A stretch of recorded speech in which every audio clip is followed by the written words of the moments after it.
Peter Allen Tyler, my dad. Narration.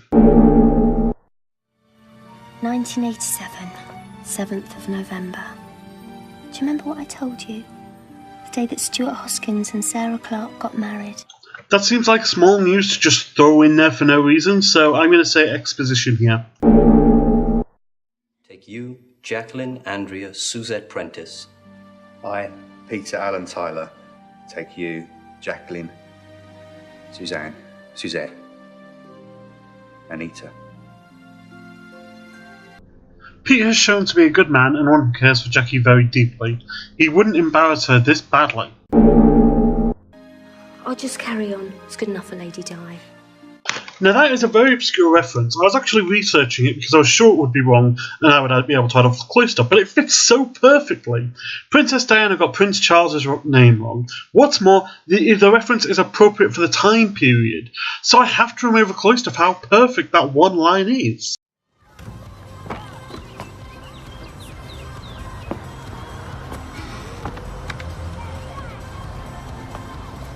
This one's quite hard to notice. I did actually crank the volume up and it's still hard to tell. There was music playing. Where is that music coming from? Grim and stormy, it's just an ordinary day. The past is another country. 9. But we can identify that as Never Can Say Goodbye by Gloria Gaynor. That is a fantastic song choice for foreshadowing in this episode. Not quite good enough to remove a cloister, but definitely worth a shout out. Wouldn't it? Where else would you put the milk? Mind you, there's always a windowsill outside. I always thought if someone invented a windowsill with special compartments, you know, one for milk, one for yoghurt, make a lot of money out of that. No, that's a daft idea. What would happen in the summer, or daytime, or when it's raining, which it always is in England? He's never going to be a world leader. He's not going to start World War III or anything. Rose has no way of knowing what impact her father would have. As a matter of fact, just a minute ago she was going on about how he was doing big things and could make changes like solar panels. Health drinks, solar power. Mum said he was going to do this. Now he can. I know how sad you are. You'll be back in a minute. Will you hang around outside the TARDIS waiting for me? That's not how sad he is. That's him not wanting you to mess up the timeline even more than you already have. Pretty girl like you. If I was going out with you. Stop! Okay, boyfriend jokes have officially gone too far. Also, I think we'll call this the Back to the Future effect. And finally, if you're really going to force the subjects about dating, Billie Piper is not my girlfriend in this scene. I'm sure I've met you somewhere before. Time-travelling family? Sure, I've met you before somewhere, cliché. Earrings weren't really acceptable on men in 1987. They were really considered to be a homosexual fashion style, so a straight person wouldn't be wearing them because of the way the atmosphere was at that time.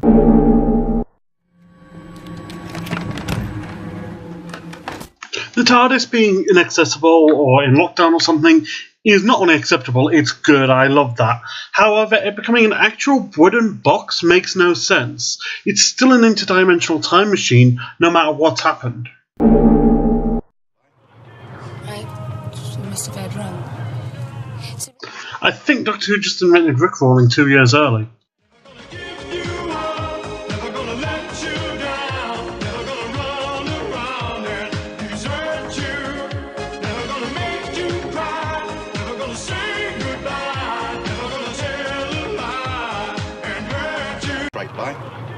Right, you must have heard wrong.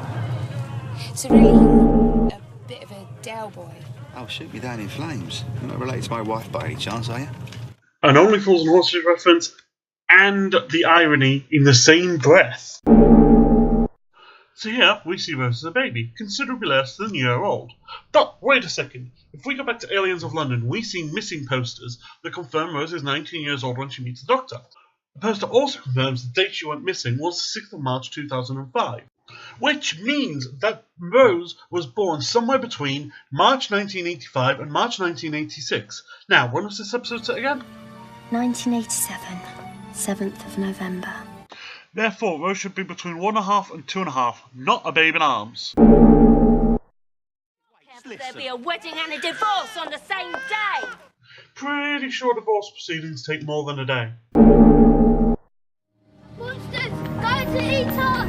What's up, monsters, sweetheart? Is it aliens? No, you silly woman. They're monsters from the time vortex, not even remotely alien. Also, ignore the kid cliche. Actually, now I think about it, ignore the Mickey cliche. The basket they pick up is very clearly empty.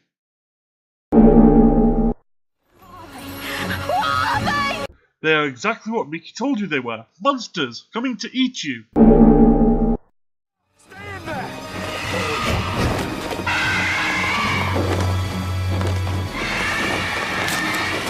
Ignoring the doctor gets you killed cliche.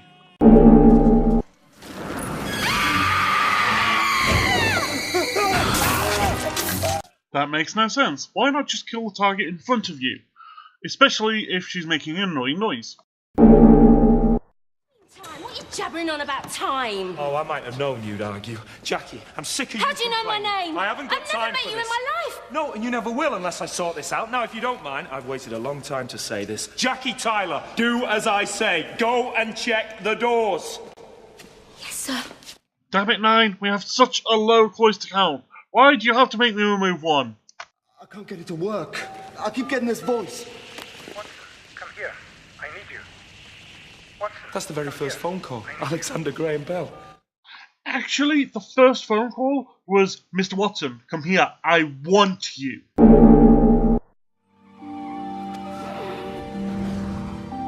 The card doing that makes no sense. I get why it's there. I get the point of it. But it teleporting like that just doesn't work.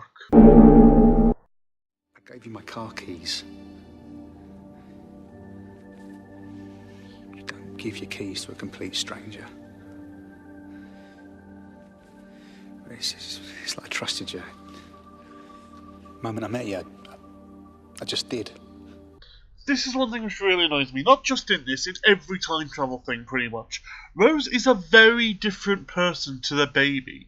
There shouldn't be that bond there for no reason. A wound in time.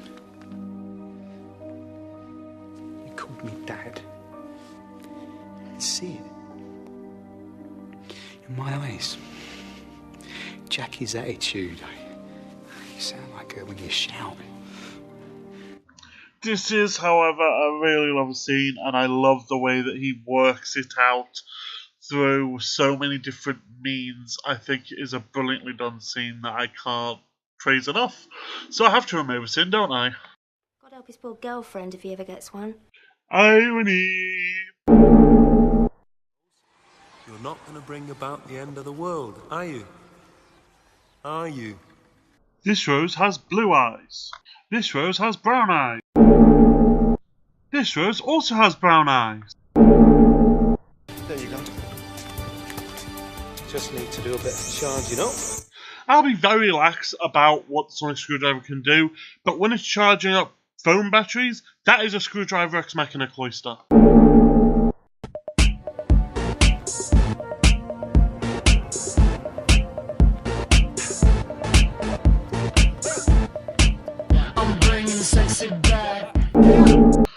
The fact nobody remembers and that the damage is all completely undone doesn't really make sense. There should be some changes. Pete was still making ripples for hours. The driver was just a kid. He stopped. He waited for the police. It wasn't his fault. Why? Why did he stop this time rather than just be a hit and run driver again? The TARDIS has moved without any provocation. We saw it earlier on by Waterley Street. If you're going to argue about having been moved from time and coming back, then the cloister will go to the randomly appearing police box where it was originally parked. Okay, before we start the bonus round, I'm just going to say, despite this being the shortest episode that I'm going to be releasing, this is probably the one I've worked the hardest on. Usually it's about 2 watches for research and then onto editing. This one took me 5 before I even started editing, and I had to Google every single thing referenced. I put in at least double the usual time, and it's still so short. The historical accuracy in this is amazing. I went through the episode trying to find every single thing wrong with it, but the references were bob on. There are a few iffy moments, like Lady Di having been a princess for at least least a few years, but it's all too weak to even bother bringing up. Even the license plates that we check out with the dates. I mean, there are barely any sins for historical inaccuracy, and if that's not a reason to remove a cloister, then I don't know what is. Right, so second point is that this episode is actually reminding me of the reason I love doing this series. The emotion in this episode is fantastic. The little details and the sadness is so easy to forget when you watch it the 100th time, and that's not an exaggeration, I probably have watched this episode over 100 times. But the emotion of watching Rose when she knows her dad's about to die, of seeing Pete's sacrifice, of seeing Jackie, of just seeing emotion in the episode, brought tears to my eyes again. There is so much done, just the whole scene, like how when the Doctor is taken, the whole scene is sort of much more monotone, much blander rather than having the colours, much more black and white. It's fantastically done all through the board, the emotion is done brilliantly, and that is definitely worth removing a cloister. And then finally we've got Pete Tyler, the character of the week. He was fantastic. He was a flawed person, but he was good, caring and smart. I love how he works everything out, from Rose's identity to the fact that he's supposed to die, to the fact that he has to die. The greatness of his character, it really makes his sacrifice so much more emotional, so much better. That great character there, it's brilliant. So that's worth removing another cloister. I actually really wish I hadn't put a limit on 3 for the bonus round. This episode is one where I just want to remove so many. I mean, the music in this episode is perfect, the script, how it adds to Rose's story, the acting, the themes and the lessons are all perfect for this episode. It's a truly fantastic episode, I think. But I can only remove 3, so I have removed 3, and I think the 3 that I mentioned are the big things that stick with me, but there's just so much that this episode was worth praising for. So, on to the final cloister count. So a final score of 29 and a sentence of a heroic self-sacrifice. This video was the best thing ever. You will like, comment and subscribe.